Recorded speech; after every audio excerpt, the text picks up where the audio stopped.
Salut à tous, c'est Réré pour une nouvelle vidéo avec mon élève Alvin que vous connaissez déjà. Et aujourd'hui, ce qu'on va voir, c'est comment donner un coup de poing de manière efficace. Donc dans cette vidéo, on verra vraiment comment donner un coup de poing en Wing Chun, hein, bien entendu, mais comment le rendre plus efficient, d'accord, en faisant le moins de choses possible. Donc c'est ce qu'on va voir tout de suite. Ce que j'ai demandé déjà à Alvin dans un premier temps, c'est donc de se mettre en garde. Voilà, tu te mets en garde, il est face à moi. Et donc sa garde, qu'on l'a déjà vu, notre Man Sao, la main qui va chercher l'information, le Wu Sao, la main qui vient défendre. Quand on va vouloir frapper en Wing Chun, la première chose normalement qu'on va essayer de mettre en œuvre et qu'on va savoir, c'est qu'on ne va pas utiliser, comme en boxe, le bras avant pour frapper. Pourquoi ? La garde que l'on a en Wing Chun, en fait, elle doit nous permettre de chercher une information. L'information, c'est à bout d'un moment d'avoir un contact. Alvin a un contact, le contact est plus ou moins faible ou plus ou moins fort. Si le contact est faible, en fait, il va se servir de cette main pour contrôler mon bras avant. Donc, par exemple, faire descendre mon bras avant et là, tout de suite, frapper. D'accord ? Une frappe, 2 ou 3 frappes, c'est lui qui voit. D'accord ? Ça veut dire que, bien entendu, ce bras-là, il vient capter une info et tout de suite, 1, 2, 3, il vient frapper. Ok ? La deuxième chose qu'on va essayer de mettre en œuvre, c'est que le Wing Chun, c'est la défense. On n'est pas là, en fait, c'est pas Alvin qui va m'agresser. La plupart du temps, c'est quelqu'un qui va essayer de vous agresser. Comme quelqu'un va essayer de vous agresser, des fois, il va essayer de vous pousser. Donc Alvin, il retient. Et là, au bout d'un moment, hop, 1, 2, 3, il va venir frapper. La main, elle va chercher l'info. Est-ce que si Fouréré est en train de rentrer sur moi et de me mettre une pression, d'accord, donc je vais rediriger cette pression pour frapper, vas-y, 1, 2, 3. Ou est-ce que finalement, je réussis à maintenir la personne à distance parce que c'est moi qui fais une pression et c'est moi qui vais avancer pour ensuite, 1, 2, 3, frapper la personne. C'est ce qu'on va essayer d'aller chercher, d'accord ? Quand on va donner un coup de poing, donc ce qu'on va voir, on va travailler un petit peu plus simplement. On est ici. Alvin, quand il va frapper, je vous l'ai déjà dit, il va essayer de frapper le plus droit possible. Donc il va commencer à me donner donc, un premier coup de poing dans le vide, juste dans le vide. Vas-y, premier coup de poing, 1, deuxième coup de poing, 2, troisième coup de poing, 3. Il recommence la même chose, 1, 2, 3. Encore une fois, 1, 2, 3. Il va donc donner ces 3 coups de poing de cette manière-là. Pour être sûr de bien donner mes coups de poing, ce que je vais faire quand je suis ici, là, je suis en garde, d'accord, vous pouvez un petit peu avancer, pas de souci. Ma main ici va arriver et là, poum, je vais devoir frapper. La main qui est ici, regardez, quand j'ai frappé, le poing va se fermer et poum, je vais envoyer le poing. Quand j'envoie le poing ici, là, il y a une chose que je dois faire, c'est pas le poing qui va diriger la frappe, d'accord ? Quand Alvin va donner son coup de poing, par exemple, là, il me le donne vraiment très tranquillement. Souvent, quand on va penser à cette zone-là, il n'y aura pas d'intensité dans la frappe, il n'y aura pas d'explosivité dans la frappe. Ce qu'on va essayer de chercher, c'est l'explosivité déjà au niveau du coude. Si je vais déjà chercher l'explosivité au niveau du coude, ça va donner ça. Il y aura déjà cet effet-là. Donc le premier effet qui va être en mode fouet. C'est déjà ça qu'on va essayer d'aller chercher. D'accord ? Si là, on va prendre donc une patte d'ours qu'on va nous donner. Merci. Hop, j'ai réussi à l'attraper, je suis heureux. Hop, on remet donc ceci. Et là, vous allez voir, quand j'ai commencé à frapper et que je commence juste avec le coude qui part, je suis en garde, la main du Man Sao, quand on commence à s'entraîner, on colle le Man Sao à la patte d'ours. En termes de jambes, je ne vais peut-être pas commencer en garde avec un Shunma, donc la jambe avant-devant. Je vais commencer en neutre, comme ça m'équilibre. Et je garde ma structure qu'on a déjà travaillée dans les dernières vidéos. Une fois que je suis ici, c'est la main de derrière, donc le Wu Sao, le bras qui défend, qui va aller chercher la cible ici. Quand il va aller chercher la cible ici, j'ai juste pour l'instant pensé à mon coude. J'envoie juste mon coude. J'envoie le coude. Je travaille juste ça, d'accord ? Juste ce mouvement-là. Encore une fois, juste ça. Quand je fais ça, cette main-là, elle ne va pas disparaître sur le côté. Je ne vais pas l'enlever pour frapper. La main, elle va descendre. C'est-à-dire que là, c'est comme si vous aviez un ascenseur. Je descends d'un étage et la frappe est passée.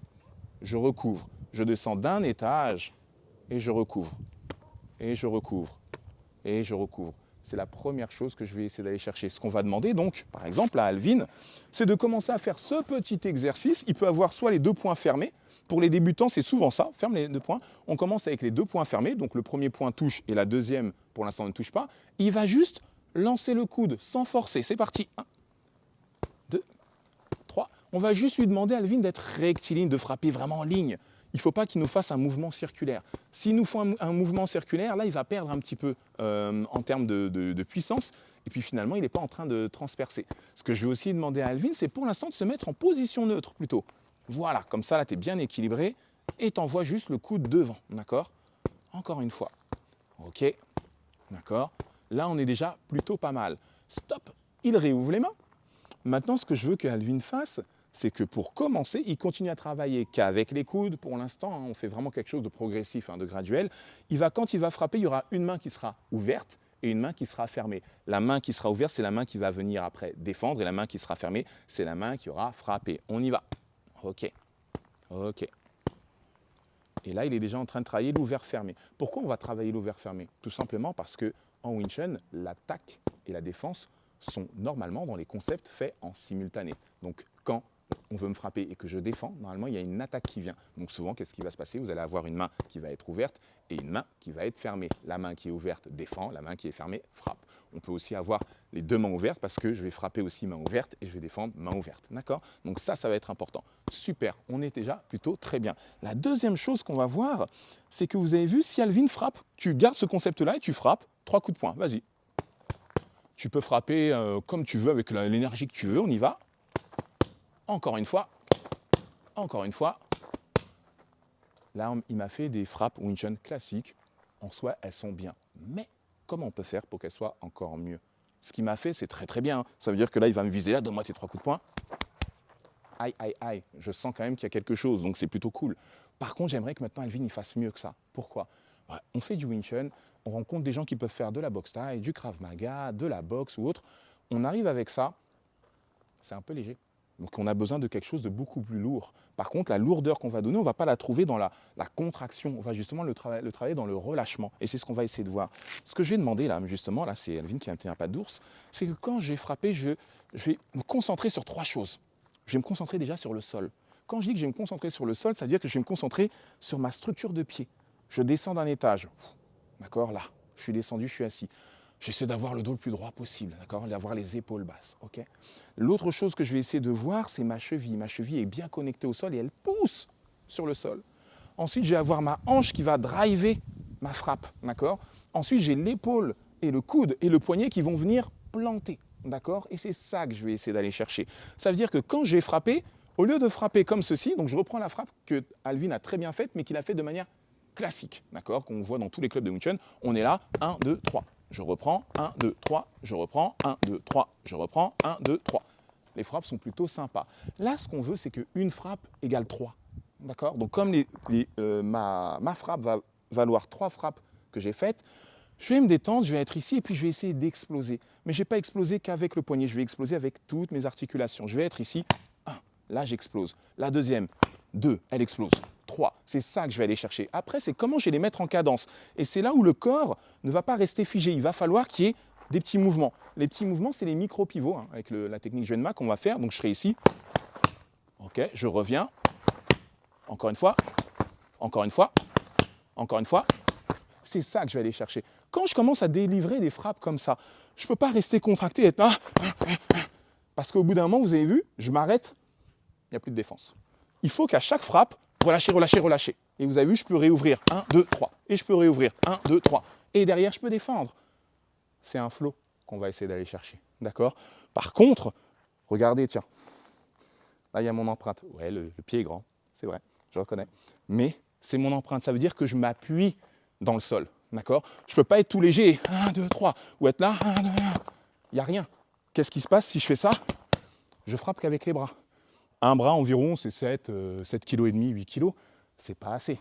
Face à quelqu'un qui est assez costaud, ça ne va pas le faire. Je dois utiliser tout mon corps. Wing Chun utilise tout son corps. C'est pour ça que qu'on soit un homme ou une femme, il n'y a pas de problème à partir du moment où c'est tout mon corps que je mets dans la frappe. Donc ce que vous allez essayer d'aller chercher, c'est du relâchement et travailler frappe par frappe. Donc 1, 2, 3. Et du relâchement. 1, 2, 3. Et c'est ça qu'on va essayer d'aller chercher. Alvin, justement, va travailler cette chose-là. Il va se positionner tranquillement. Il essaie de se détendre et surtout d'exploser. Va chercher vraiment l'explosivité tant au sol que dans ton bras. Allez, on y va, on essaye tranquillement. Ouais. Ok, encore une fois. Ouais, relâche encore. Bien. Encore une fois. Ok. Là, on pourrait poser une question à Alvin. Et je lui pose la question. Alvin, est-ce que tu respires quand tu frappes? Un petit peu. Un petit peu. Vous voyez, il a dit un petit peu. Il faut qu'il respire beaucoup plus. Ça veut dire que vraiment, à chaque fois qu'il va respirer, donc surtout à l'expiration, il va inspirer avant de commencer, il inspire. Et quand il va frapper, et en fait, ça va l'ancrer dans le sol. Alors que si on est là, en train de ne pas respirer, c'est comme si on allait flotter. Là, comme je suis en train d'expirer, je m'ancre dans le sol, d'accord? On peut le faire aussi en étant très tranquille, hein. Et là, vous n'entendez rien, d'accord? Mais la plupart du temps, il va vraiment falloir expirer avec le nez plutôt qu'avec la bouche. On reprend tranquillement. Oui. Ok. Essaie maintenant de me faire 1, 2, 3. 1, 2, 3. Encore. Encore une fois. Encore une fois. Ok, maintenant, on travaille juste avec une frappe. Bien. Bien. Encore une fois. Oui. Encore une fois. Encore une fois. Ok, là, on est déjà plutôt pas mal. Vous allez me dire que dans un combat, dans un sparring, il faudrait enchaîner un petit peu plus vite. Ça va dépendre. Si on a le bon rythme, si on a le bon timing, si on a le bon coup d'œil, on n'a pas besoin d'aller plus vite. Par contre, c'est vrai qu'en Wing Chun, on va chercher un petit peu l'attaque éclair. Donc, ce que j'ai demandé à Alvin maintenant, c'est d'essayer de couper encore plus ses temps. Donc là, il faut que ça fasse 1, 2, 3. 1, 2, 3. Ça veut dire que finalement, quand il va frapper, ça va rester tout petit. D'accord? Par contre, il faut toujours qu'il ait ce relâchement au niveau des épaules, au niveau des hanches et qu'il soit bien ancré dans le sol. On réessaye ça? On voit ce que ça donne? Vas-y. Encore une fois. Encore une fois. 1, 2, 3. Voilà. 1, 2, 3. 1, 2, 3. Ok. Regardez une chose. Alvin, tu le refais une fois? Vas-y. Ok. Pourquoi il perd un tout petit peu de temps? Tu le fais au ralenti, ce que tu as fait. 1, 2, 3. Plus lent que ça. 1, ouais, 2, stop, bouge plus. En effet, il faudrait qu'ici, là, les angles, ils soient à peu près ici. Ça veut dire qu'en fait, Alvin, il part de là, donne ta première frappe. 1. Donne la deuxième, 2. Donne la troisième, 3. Ça veut dire que là, maintenant, tout va être beaucoup plus petit. D'accord? Que j'ai des grands bras ou que j'ai des bras moins grands comme ceux d'Alvin, il ne faut pas que j'aille chercher en se disant que la distance Wing Chun, c'est pas ça, c'est pas la longueur de bras. On est à 135, donc on va essayer de maintenir ces 135. 1, 2, 3. Vous avez vu là comment c'est plus court? 1, 2, 3. D'accord? 1, 2, 3. Ok, 1, 2, 3. C'est ça que je dois aller chercher. Donc là, 1, 2, 3. Derrière, je peux encore accélérer, c'est ça que je dois aller chercher. D'accord? Donc, ça, mes mains sont entre mon coude et mon poignet. Accélération, relâchement, micro-pivot. Et là, normalement, on est bon. Alvin me refait ça. Hop, on reprend, c'est parti. Encore une fois. Mieux. Encore une fois. Encore une fois. Encore une fois. Magnifique. Très bien. C'est ça qu'on va essayer d'aller chercher. Ce que je vous montre, ça paraît simple, ça paraît évident. Mais en fait, ce que fait Alvin ou ce que moi je fais, par exemple, vous ne pouvez pas le voir à travers la vidéo. Il faut vraiment que vous puissiez être sûr que dans votre corps, vous soyez relâché. Le problème, c'est qu'à la vidéo, on ne va pas forcément le savoir ou le voir. C'est une histoire de sensation. Mais vous, vous devez être convaincu que vous êtes relâché. Et normalement, quand vous frappez la personne doit sentir que vous êtes relâché. C'est bête. Si je suis ici, je reprends ceci. Passe de rugby. On est là. Tu te détends. Tu es ici. Tu te mets droit. J'ai frappé Alvin, mais je ne le frappe pas gratuitement. Je ne suis pas comme certains professeurs. Regardez, quand je vais le frapper, je vais être relâché. Il va quand même bouger. Il va être déstructuré, mais ça va être très souple quand même. Et il vient bouger. D'accord ? Juste ça. Encore une fois, regardez une chose, si vous vous rapprochez, à aucun moment, mon point, quand je vais frapper Alvin, c'est ça. Pam, pam, pam. À aucun moment, ça va être ça. Mes mains sont ouvertes. Donc en gros, vous avez vu, je fais des ronds ou des zéros ou des bulles, comme vous voulez, et je n'ai pas fermé. Donc je suis là, je vais juste chercher ça, d'accord? Et c'est ça que je dois aller chercher. L'énergie, elle doit passer, elle doit traverser. Vous imaginez, je ne sais pas ce que vous regardez comme type de manga, mais normalement, on est plus sur du Dragon Ball et du Sangoku. Mon énergie, je dois la projeter. C'est ça que je vais aller chercher. C'est-à-dire que là, même si Alvin, on devait faire un jeu tous les deux, il projette de l'énergie et je lui projette après l'énergie. Tu me frappes une fois, vas-y. Ok, regardez. Ouais, presque. C'est du relâchement que je vais chercher. Je peux le faire aussi à gauche. Vous voyez, il bouge. Je bouge un petit peu, c'est déjà bien. Encore. Ah, c'était mieux ça. Ok. C'est ça qu'on va aller chercher. Du relâchement, et normalement, ce qu'on va essayer de chercher, c'est le petit déséquilibre ou le grand déséquilibre, tout en étant tranquille dans la frappe. À aucun moment, je vais être là, je lui fais un peu plus méchamment, je vais être là. Ça, en étant contracté, au bout d'un moment, ça ne va pas passer. Parce que si je fais ça, il y a un temps où je vais me figer, il peut m'en remettre une. À partir du moment où il est déstructuré, je peux encore enchaîner. C'est ça que je vais aller chercher.